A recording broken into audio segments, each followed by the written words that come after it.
Welcome to Second City Works, Getting to Yes And. I'm Kelly Leonard, creative advisor for the Second City. On this podcast, we talk to all sorts of interesting people who operate at the intersection of creativity and business. We are brought to you by Second City Works, which is the B2B arm of the world-famous Second City Theater. You can find us at secondcityworks.com. My guest today is Scott Barry Kaufman, who is the scientific director of the Imagination Institute in the Positive Phycology Center at the University of Pennsylvania, where he investigates the measurement and development of intelligence, imagination, and creativity. He has a number of books, including his latest, Wired to Create, Unraveling the Mysteries of the Creative Mind. Scott, welcome to Getting to Yes And. Thanks, Kelly. It's great to be here, and also thanks for all your recent tweets with the quotes from the book. It's been it's really been done a good thing for my ego. So thank you so much. Of course, I liked the book. So there's a great improv adage, which is you should always start in the middle. So there's a great story. It's in the middle of your book, and it's about the gifted violinist Joshua Bell, who did a social experiment one day. He dressed up as a busker, setting himself up on a platform of the Washington, D.C. subway system, and played classical compositions on a $3.5 million Stradivarius violin. And over the course of many, many hours, only 7 people stopped. However, because they were taping this, they could see that many children actually tried to stop but were rushed along by their parents. So I'm going to ask you, Scott, what does this tell us about creativity and the way our human minds work? I think it tells us a lot of things. First of all, we're not very mindful in our daily lives. If such beautiful music could be played and so many people ignored it, it does suggest that our default mode of consciousness is to go towards that single goal that we already have in our mind and not be mindful to all the beautiful things around us in our current environment. You know, and we kind of set a goal to ourselves. We can be we can slavishly try to reach that goal. And that goal is a future-oriented goal. So if all we are goal-directed beings, that means all we are just future-oriented thinkers. And that's not really a way to truly appreciate and savor the only thing you ever have, which is the moment. And then another component of that I'm really glad you brought up is like, children actually did pay more attention than adults. So what's going on there, right? Like, maybe children are more mindful. We make fun of children, right? We say, oh, they're, not very, their prefrontal cortex is not developed. I'm sure you get that all the time. You hear that all the time. Right. Like they're immature and everything. But it's interesting when you look at the creativity literature, you see that children are some of the most creative, mindful people that you'll find among humans. Yeah, well, they're paying attention. I mean, that's the other thing, which is I think as you started to set that up, I'm like, well, yeah, I think if you're a little kid, your goals are probably changing every second because you're looking around at the world is new to you all the different times. And then if you're in a subway system and you're an adult, man, you are just trying to get from point A to point B. No, that's exactly right. I mean, that's you set up the goal, like I'm trying to get point A to point B. Like, I mean, I lived in New York City for 5 years or so, and I just noticed this over and over again. It's like no one was mindful at all. They were just everybody's rushing to go to something. I don't know where they're all rushing to, but it's a phenomenon to watch. Yeah, absolutely. So before we dig deep into the book, which I want to because I read it and I loved it. I've got a lot of things I want to talk to you about. You just traffic in a thing called positive psychology. And I don't know, I've actually tested this out because I was talking about your book to people, and not a lot of people in my world know what positive psychology is. Can you give us like a brief? Yeah, can you give us maybe it's a Midwest thing, I don't know. But can you give us sort of a brief primer on what is positive psychology? Oh, absolutely. So we're trying to use science to understand how to live the best life you can, the highest quality of experience. What does it mean to live? I mean, the question, what does it mean to live a good life? That's a question that is ageless. And we're finally using the tools of science to inform that age-old question. What does it mean? How can we flourish? How can we be our best selves? How can we find out what our best self is? These are questions that kind of get at the heart of human existence, and we're able to do controlled research studies to actually make some progress in answering those questions. It's interesting, too, when we talk about creativity, because I grew up in the theater. And when I first started at Second City in the late 80s, I was definitely drawn to, and there existed this idea of the tortured artist, right? People who really suffered for their work. And there's a great quote in your book where you say there's a great myth that creativity requires mental illness or suffering. And my experience with that was, certainly that existed in sort of the Belushi years that people talk about, excess, and through Chris Farley, who was like in the touring company when I was at Second City. But then the next generation that was coming up, and I'm talking about the Amy Poehlers and Stephen Colbert and Tina Fey, were very self-actualized people who seemed content in the world. And, oh, wait a sec, they did incredibly creative work, no less creative than those tortured souls who came before. You're such a name dropper. No, I'm joking. Not joking. Why do you think I have a podcast? As I was rubbing my friend Amy Poehler's back, I don't know. You can edit that out. This is not live, right? No, it's being taped. And I did not rub Amy Poehler's back. For the record, let the record show. Yep. She rubbed mine. So you're absolutely right. There's this myth that creativity and that mental illness is somehow conducive to creativity. I mean, it's a romantic myth. What it does, it romanticizes mental illness, right? I mean, it allows us to frame it in a much more positive light. But I think the reality of the matter is that a mental illness, which has a specific definition in the clinical literature, is something that really impairs your everyday functioning and often requires hospitalization.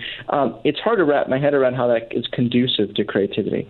But what you find in the literature is not that full-blown diagnosis of a mental illness is conducive to creativity, but a more watered-down version of mental illness is conducive to creativity. So, for instance, schizophrenia has a lighter cousin called schizotypy, which is just a personality trait that varies among everyone in the general population.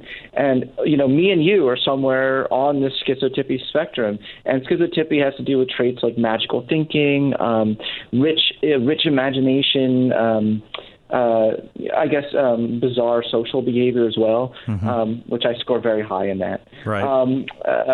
You're like, of course. And, lots of other traits that seem to, if you have too much of it, it can, people call you crazy.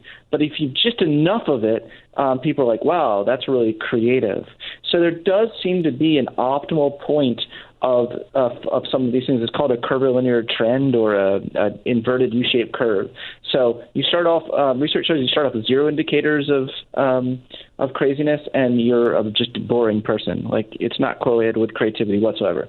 But if you get 2 indicators of schizotypy, it tends to be much more conducive to creativity. So relatives of people with full-blown mental illness, for instance, are very creative, but the parents who have the full-blown are not. And you find it in autism as well. So full-blown autism is not as conducive as having Asperger's, which is a high-functioning version of autism. I hope that adds a little more nuance to it. Yeah, well, what was so fascinating about reading this book was you develop instincts and ideas about the creative persona when you work around a lot of creative people, especially if you're in a producing position like I was, and to recognize that there's science that actually charts this stuff out that lines up, frankly, almost exactly with what you've experienced, sort of in the field work, I guess you'd call it, that I was doing, matches up with the lab work that you're doing. And indeed, that idea of family and people who are sort of way over on one side, and then others who have it more manageable, that completely exists. And one of the things that's interesting about the book is the way it's sort of lined up chapter by chapter. And you talk about play, and obviously with improvisation, because it comes out. Can we talk about the mental illness a little bit more? Can I ask you a question? Yeah, you can. Okay? Yeah, go for it. I'm so interested with improv because I took class, like I told you, in improv, and I found it so much fun because my normal ordinary stream of consciousness is I have like a lot of divergent thoughts, and it was like a great way to get it out. In fact, my teacher Betsy Stover was like, "We're creating a new role for you. Don't think of the first thing that comes to your mind because you always go to Crazy Town. Think of the second association that comes to your mind because that was too much. Yeah, it was just too much. It was too out there." But it's very interesting that I think what the research is consistent with that is that people that are good at improv or attracted to improv, probably their normal associations in their everyday life are a bit more divergent than other people anyway. And we could measure that in the laboratory. We have measures of divergent thinking that we measure. And we do find that ordinary measures of divergent thinking. So, for instance, you just ask people, think of the first association you think of when I say chair. Just list as many as you can in a minute time period. We find that kind of the rarity of those responses is correlated with the ability for people to come up with humor captions to a New Yorker cartoon that gets rated for creativity, for instance. So I don't know if if you find that interesting at all, but I just bring that up because I think it is. I just think it's interesting. Well, here's the correlation from my experience. We were asked to do a PSA for some company that was sponsoring a demystification of social anxiety, and so the folks in our corporate department came to me and said, "Hey, do you have any talent that maybe has experience with this in their family that might want to contribute to this project?" So I sent out one of these emails that goes to every single person who is on stage, writer-performers at the Second City, and say, "Hey, we're doing this thing in social anxiety. Does anyone have an experience with that?" Nearly 75% of the talent base at the Second City at that time either suffered from social anxiety on some level of the spectrum or were intimate with it in their family. And this was stunning to me because I was just shocked that anyone who would have that level of fear of a social interaction would put themselves on display for everyone. But the reality was, as I started to talk to these people, is that when they were improvising, that was the one place they felt safe. Because to improvise with someone else, a couple different things are going. One thing is you can't think of before or after. You have to stay in the present. You have to listen deeply to your partner, and your partner's there to save you. This idea is, just intrinsic to everyone who improvises. And in a sense, what it is group mindfulness. It's mindfulness with language and with other people, sometimes 5 or 6 or 7 other people. And so I feel like maybe that's along the path that you're talking about. I love it. No, it absolutely is, because you find that social anxiety is the single biggest, one of the single best, I guess I can't say one of the single best, but one of the best predictors of these lighter, watered down versions of mental illness. So when you look at everyday autism or everyday schizophrenia, that is a marker for both. It's something in common. So there's something that unites people who think differently in general. It could, and whatever the source of the thinking differently, and social anxiety seems to be highly correlated with people who think differently. And I think it's because they don't feel comfortable fully expressing themselves, and you see that in the school system. I'm very glad that we had this discussion, because it's something I'm very passionate about. Is giving kids who think differently, maybe they have a learning disability, or maybe they are just extremely creative thinkers and want to be doing something. We need to give them more of a safe space in school to enact that. So I'm just really glad we talked about that. Yeah. Well, and there's another aspect to that, which was a term that I'd actually never heard before in your book, which was post-traumatic growth. So this idea, right, is that some people have a personal tragedy in their life that provides an impetus towards creativity. That's exactly right. So the post-traumatic growth field is growing very rapidly, and you see that it's expanding beyond. Well, first of all, we define what it is. So post-traumatic growth is everyone's heard of post-traumatic stress disorder, where you get horrible social anxiety, horrible flashbacks and things from trauma in one's life.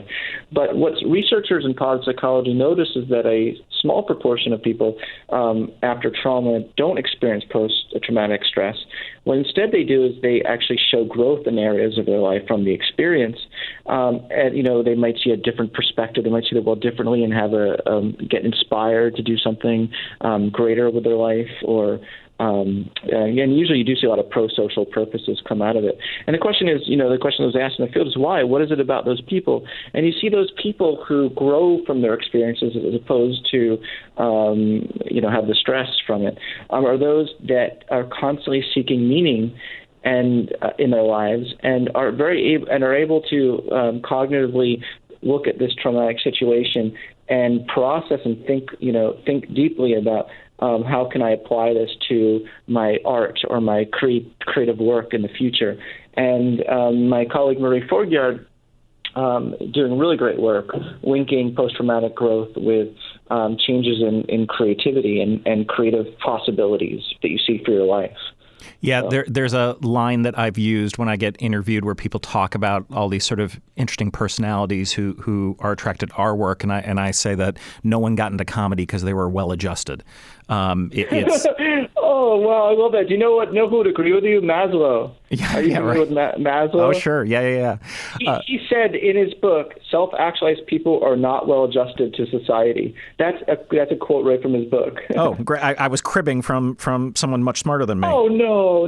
You weren't at all. You were talking about the funny people, but I think it's a great minds think alike sort of thing, Well, and it's funny because Frederick Ullin, you quote in your book, and this is a great quote, which is, thinking outside the box might be facilitated by having a somewhat less intact box. And that's from a scientist. That's something coming in from a scientist. So good for him, right? You don't hear that often. No, you don't. And this is an improv thing, right? That we talk about, which is making mistakes work for you, leaning into problems. There's a great Rick Thomas, who's a great teacher from the Second City, has a phrase called "fall into the crack in the game," which is the idea that when a mistake happens on stage, seize that as an opportunity. And that is not a normal orientation, I think, for average human beings walking around the world, but in improvisation, it is drilled into you when you begin to study this work.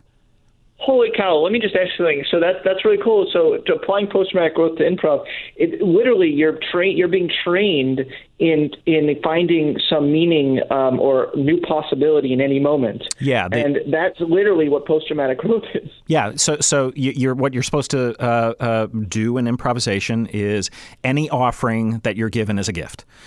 So if someone gives you something, just completely crazy off the wall, you can't deny it because nothing is going to move forward. So I was talking about this the other day with someone. So we hold auditions every year at Second City. We see 700 to 1,000 people. We're probably hiring like 6. Invariably, someone gets into the audition pool who really just not only shouldn't be there, but something is probably wrong with them. They have really no skill in this, and it can be very entertaining and also kind of tragic for the people who are in the group with them. And I remember American Idol. Yeah. So I remember in particular my friend Adam McKay, who many of you will know. He was the head writer of Saturday Night Live. He was Will Ferrell's partner in Talladega Nights and Anchorman, and just won an Oscar for The Big Short.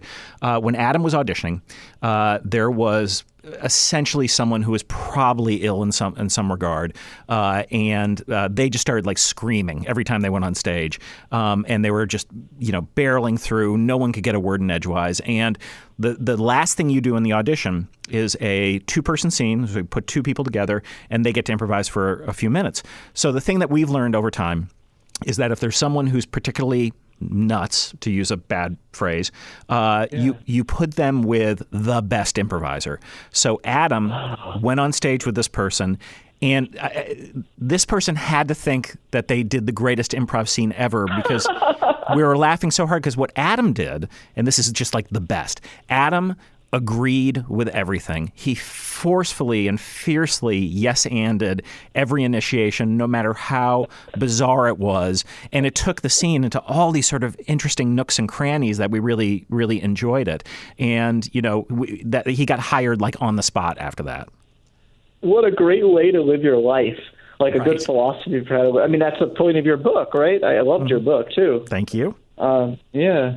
Yeah, it is not an easy way, I think, to work and to live, in part because, a lot of stuff that comes up in your book is this duality between, I think it's different parts of the brain as I was understanding the writing, but, in my parlance, it's that it's like the thinking fast and slow, and it's the going between, your rational mind that needs to create this content and the part of your mind that wants you to roam free. And it's hard to toggle between those two, but I think that's what the great creative people do. Yeah, no, I think it's a good interpretation. Yeah, it's certainly not just brain areas, but behaviors in general.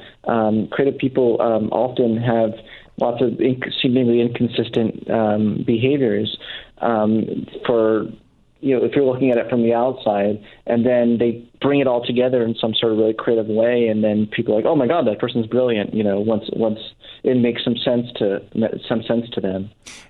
Yeah, and sort of going back on something that I really wanted to touch on, and it relates to the kids being able to walk through and hear Josh Bell play and want to stop. And you quote George Bernard Shaw, who said, "We don't stop playing because we grow old. We grow old because we stop playing." What is the importance of play as it relates to the creative mind? You're giving examples and quotes that I absolutely love. So there's a trait actually called playfulness that psychologists are starting to study, which is it's like a personality trait. It's like in your daily life, how much are you playful in the way you respond to the world and others? So when people say things to you, do you take it all very personally, seriously? Do you try to think it through from different perspectives and come up with something that is, lightens the mood or kind of transcends yourself in some way? And this trait, playfulness, has been correlated with lots of positive things that we study in positive psychology, such as stress reduction. Of course, it's correlated with creativity in daily life as well, but a lot of things that are important for health. So like stress reduction and what else is stress reduction? Lots of stress-related variables. So like regulation of your emotions, social anxiety, right? I mean, there's a good link to what we were talking about earlier. So that's, as an adult, it's really important to keep the spirit of playfulness because, gosh, this world is so serious in general, and kind of it's a good sort of buffer against. It's a good resiliency tool, I think. I think play is a really good resiliency tool as an adult, and it's also very good for creativity. So the creativity link was more obvious, but I wanted to point out the linkages to some of these other constructs, that we study in positive psychology that are important for your health. Right. And it's amazing to me that, even in the creative arts world, in the play world, people can sort of get into their rigidity and their seriousness. My friend Neil Flynn, who's an actor that people will know from The Middle, and he was the janitor on Scrubs. And Neil is quite an accomplished stage actor, and he was performing at one of the sort of major theaters here in Chicago after his time at the Second City. And he used to always do what we called Second City bits. He'd just sort of make up these absurd notions and talk about them. So he was talking to the artistic director of this one theater and said, "Oh yeah, after this I'm doing my one-man showboat." And she kind of looked at him for a second and goes, "Oh, is that one of your lies?"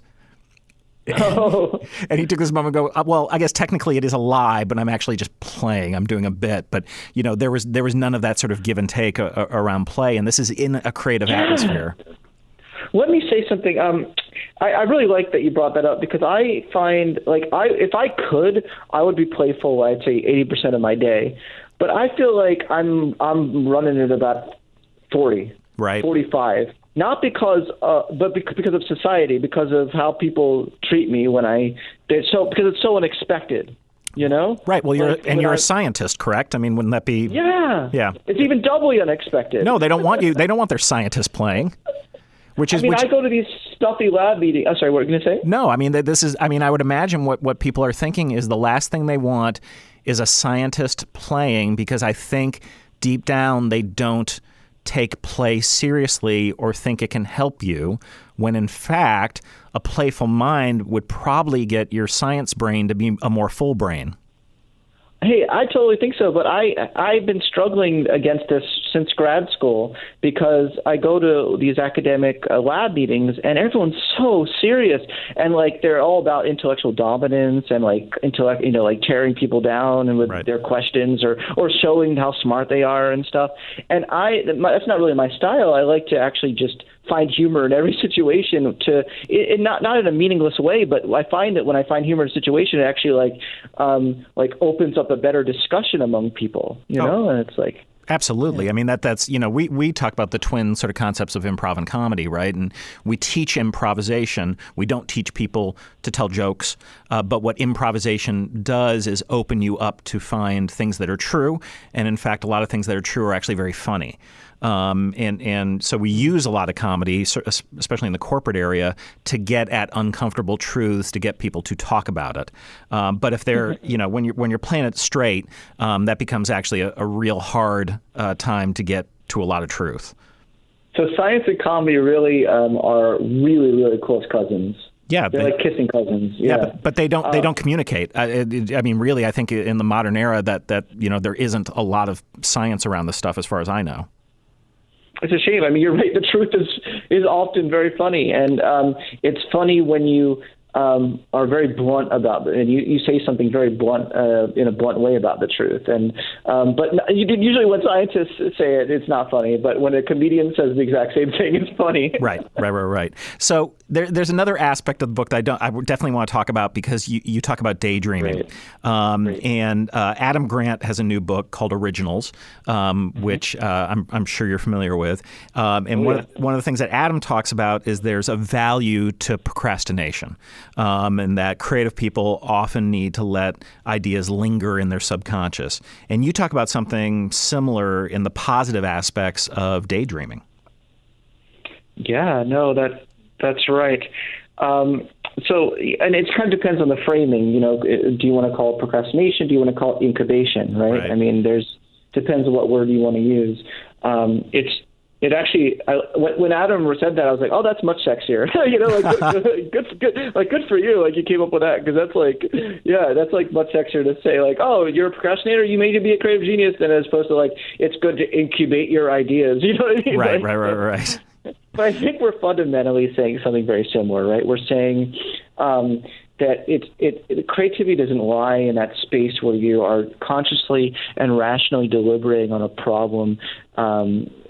Just sitting there, like thinking, "Oh gosh, what's the insight? What's the insight?"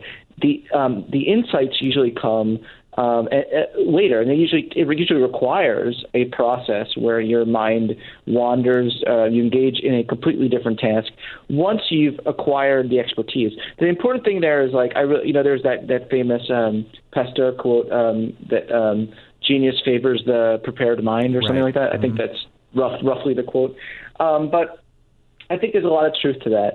What our subconscious does is, when we give it something to feed off of, is go through every possible permutation and combination. We're doing that even when we're dreaming. That's why a lot of our dreams seem so bizarre. It's because our brain is randomly, these associations are colliding in lots of random ways. And sometimes, in fact, we wake up with an insight from the dream because and that's a similar phenomenon to just during our daily lives when we feel that great eureka moment. Because what it is that the subconscious has reached a threshold. The idea, the coherence of the idea reaches a threshold that has meaning to our conscious mind.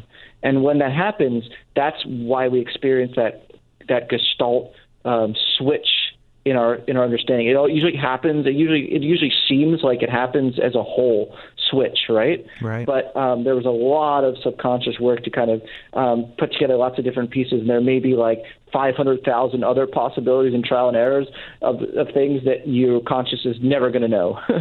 I'm curious, too, because you talk about going to these stuffy meetings where they don't want you to be funny. We totally get that. We've all been, I mean, so many people are in industries where that's the case.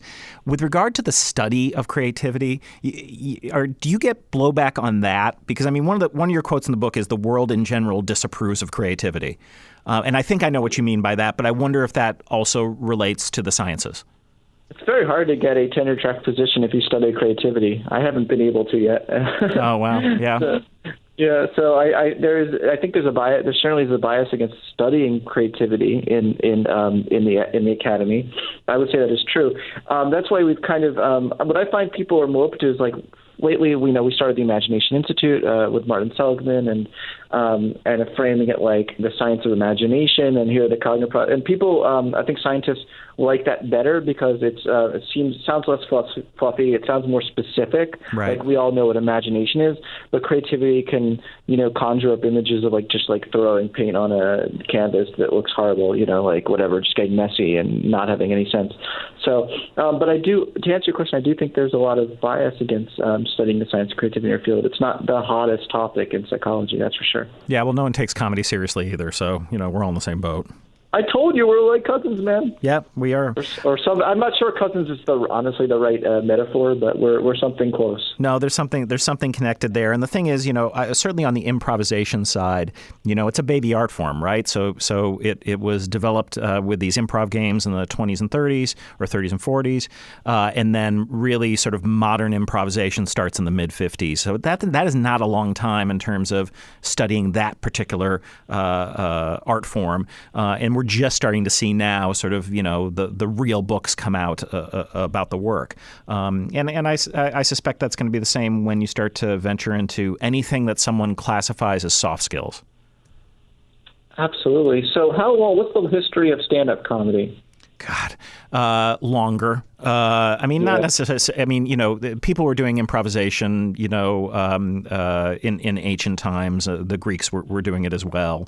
But certainly stand-up comedy has antecedents well before, especially because if you think about storytellers, right? People, just a single person up there telling a story, that's a variation on stand-up. And in fact, it's kind of come full circle, right? Because I think some of our best stand-ups right now are people who just get up and tell stories. That's so true. Cool. So we are alas, at the end of our time here. But one of the things that we do at Getting to Yes And is we always ask our guest to think of, and look, you can yes and your way. There's ways of saying no by yes anding if you want to. Can I ask you a question? Yeah. Was that really ironic that I responded to your whole yes and with oh no? It is actually the norm, because I think that people are looking for they want epiphany. They want to really blow the doors off the place, and look, this thing is edited, so we can end it any way we want. But let me give you one. Yes, and did you actually get through? Did you actually say the whole thing though? Like what? No. So what we're asking you to do is there's something in your life that you might have yes-anded or not yes-anded that had some sort of effect on you, and it can be a small effect, a large effect, it could be a nudge. But how has the power of saying yes and or not affected you some way along your path? When I was in college, I was dating a cheerleader, and I like where this is going. She was really hot. I really liked her, and I was like, "Is there anything I can do? I will do anything for you. Like, is there anything I could do to make you happy?" And was hoping that it was a sexual response, but instead she said, "Hey, we actually have auditions open for cheerleaders, male cheerleaders. Would you like to come and audition? And maybe we could be on the same squad together." And I was like, "Oh, yes. And when is it? And she's like, "Tomorrow." And so I went to the audition, and they were like, "Oh, do a backflip." And I jumped up and fell back on my back and almost broke my back. And they said, "Okay, well, try to lift up one of the girls." And I tried to lift up one of the girls and accidentally dropped her on her head. And I'm feeling like such a loser. And they were like, "Okay, well, we really appreciate you coming for this audition. We actually have a spot of the school mascot open. Would you like to be the Scotty dog?" And my name was Scott. My name is still Scott. And I was like, "Yeah, I'll be the Scotty dog. Yes." So I actually was on that cheerleading team that football season, I was in very, very hot weather, 80, 90-degree weather. I was on the squad, and the cheerleaders lifted me up. Instead of me lifting them up, they lifted up the Sky Dog. And I, every time the other team scored, I'd have to run around the track, and they also humiliated me. The audience, the fans made me do Sky Dog push-ups for the amount of points that the other team scored, et cetera. But nevertheless, it was one of the most interesting and different experiences of my life, and it wouldn't have happened if I didn't say yes and. So there you go. Did you continue to date the cheerleader? No. By the way, you should have said no. In the beginning, right? Yeah, no, yeah. The minute the cheerleader thing. There are times you don't yes and. I mean, there are times, and now, yes, you made discoveries. You found that that's fantastic, but wow, that is a long way to go. I know, man. I really had that. I did have that spirit back then of yes and can you be a jaded yes ender? Absolutely, most are. Okay, good to know. Scott Barry Kaufman, thank you for joining me on Second City Works, Getting to Yes And. The book is Wired to Create, Unraveling the Mysteries of the Creative Mind. Really pick it up. There's science, but it's really readable, and there's great stories, and there's lots of great quotes from a whole bunch of thinkers. I think you people will really enjoy it. And join us again at Second City for Getting to Yes And. Thank you very much.